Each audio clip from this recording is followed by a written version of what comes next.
अभी की गवर्नमेंट बार बार ये क्लेम करती है कि ये नया भारत है, हम घर में घुस के मारते हैं, आतंकवादियों के अड्डे में घुसकर मारेंगे। बहुत सारे आप भी देखते होंगे टीवी पे, कई बार अब बाइट्स आती होंगी।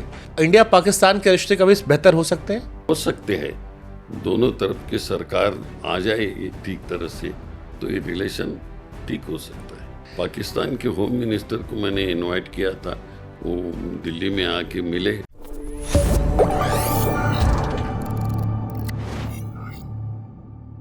अच्छा, एक सवाल सर और आता है, जैसे मुंबई में इस वक्त हम लोग बैठे हैं, मुंबई में जो हमला हुआ उसके बाद तब से इंडिया पाकिस्तान में टेंशन बहुत बढ़ गई। अभी की गवर्नमेंट बार बार ये क्लेम करती है कि ये नया भारत है, हम घर में घुस के मारते हैं, बहुत सारे आप भी देखते होंगे टीवी पे, कई बार अब बाइट्स आती होंगी।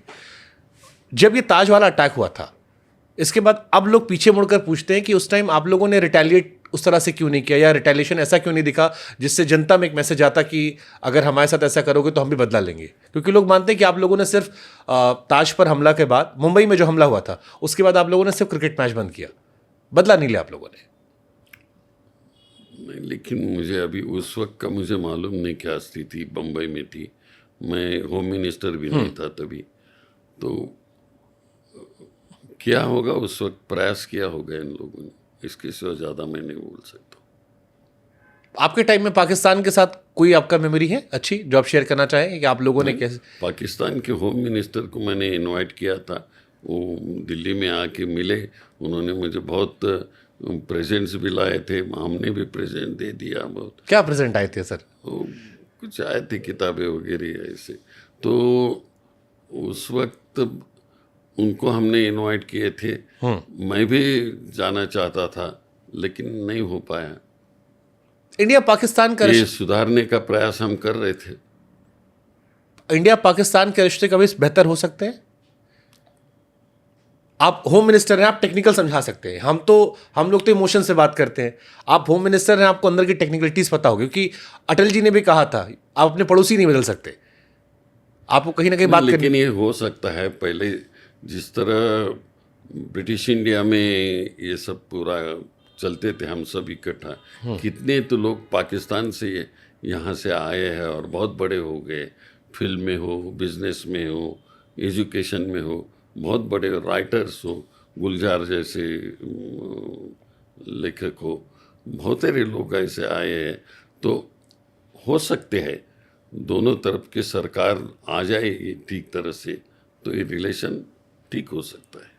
ओके, आप ये मानते हो सर जो पॉलिटिशियन बाद में किताबें लिखते हैं, बाद में राइटर बनते हैं, वो दिल से लिखते हैं? दिल से ही लिखते हैं। सच लिखते हैं? या आप देखो, आप दिल से बोलते हो इसलिए पूछ रहा हूँ सवाल में। कुछ दिल से ही बोलते हैं। ओके, आपके कई सारे फ्रेंड्स हैं, आपकी पार्टी के कई सारे नेता रहे जिन्होंने किताबें लिखी बाद में, कुछ मैं उसका जिक्र कर देता हूँ, आप बताना मेरे को कि आप इस पर क्या सोचते हो। आप क्विट करना चाहो तो क्विट भी कर सकते हो, मैं आपको फोर्स नहीं करूँगा। सैफुद्दीन सोच साहब है, जम्मू कश्मीर में कद्दावर कांग्रेस के नेता रहे हैं, उन्होंने किताब लिखी और उन्होंने कहा कि कश्मीर का विकास तभी होगा जब वो अलग देश बन जाएगा। ये अपनी बुक में उन्होंने लिखा था। Do you believe on this? ये उनका वर्जन था, उनकी सोच थी उनकी किताब में। वो बेचारे आज है कि नहीं मुझे पता नहीं है, गुजर गए ना। क्या है? मुझे सर आए उनके नहीं है, लेकिन वो काय के लिए बोला उन्होंने, मैं तो नहीं, उससे जब तक हम बात नहीं करते तो ये समझ नहीं पाती बात, तो ये गलत है। लेकिन ठीक है। नटवर सिंह जी विदेश मंत्री थे, उनकी किताब काफ़ी प्रचलित भी हुई, बाद में फिल्म में बनी। उन्होंने सोनिया जी को लेकर कई सारी टिप्पणियाँ की थी और कहा कि सोनिया जी इसलिए प्रधानमंत्री नहीं बन पाई क्योंकि राहुल जी नहीं चाहते थे। नहीं, इस बात बिल्कुल सही नहीं है। सोनिया गांधी जी प्रधानमंत्री वो खुद नहीं बनना चाहती थी, डॉक्टर मनमोहन सिंह जी को उन्होंने बनाया, और राहुल जी इस तरह की बात कभी नहीं सोच सकते। बट सोनिया जी प्रधानमंत्री क्यों नहीं बनी सर? उस टाइम तो आप लोगों का मैंडेट था, हमने सुना कि शायद कई लोग पार्टी में भी चाहते थे कि वो बन जाए। लेकिन उन्होंने उनका निर्णय था वो। आपके तो करीबी रही हैं आप, थोड़ी इनसाइडर कहानियाँ उनका। मैं उस वक्त पहले जब टर्म इनका ये हो गया तभी मैं दिल्ली में नहीं था। ठीक है। प्रणब मुखर्जी सर, मुझे लग रहा है आपके काफ़ी करीबी भी रहे हैं।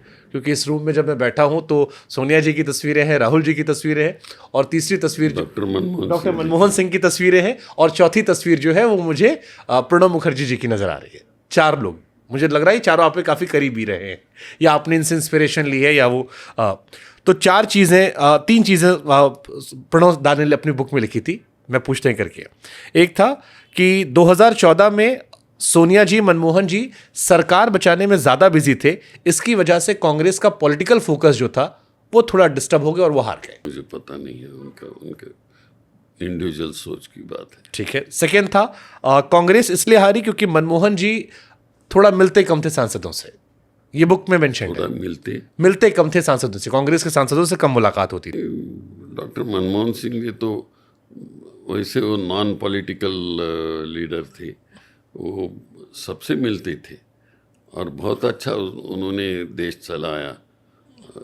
मुझे नहीं लगता कि वो कम मिलते थे। ओके, लास्ट प्रणव दा ने अपने बारे में लिखा है, अगर मैं 2004 में प्रधानमंत्री बना होता तो फिर कांग्रेस की स्थिति बेहतर होती, इतनी दुर्दशा नहीं होती। That was a big claim from Pranab Mukherjee sir. अपनी अपनी सोच है, तो उन्होंने जो बोला उस पर मैं क्या बोलूं, ये उनकी सोच है और वो भी अच्छा काम करते थे। How you see Pranab Mukherjee sir? अब तो नहीं है, वो लेट है, प्रेसिडेंट ऑफ इंडिया भी रहे वो, सब सर्वोच्च नागरिक, सर्वोच्च सम्मान पर रहे, बट कैसे आप उनकी यात्रा देखते हैं? नहीं, वो तो बड़े इंटेलिजेंट है, होशियार है और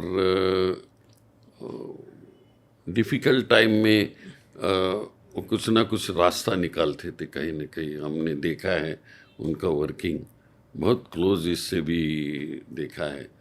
तो अभी उनकी सोच है, वो मैं चला सकता था, लेकिन सब लोग भी मानना चाहिए ना, कोई मानते हैं कोई नहीं, तो उस पर भाष्य करना ठीक नहीं है।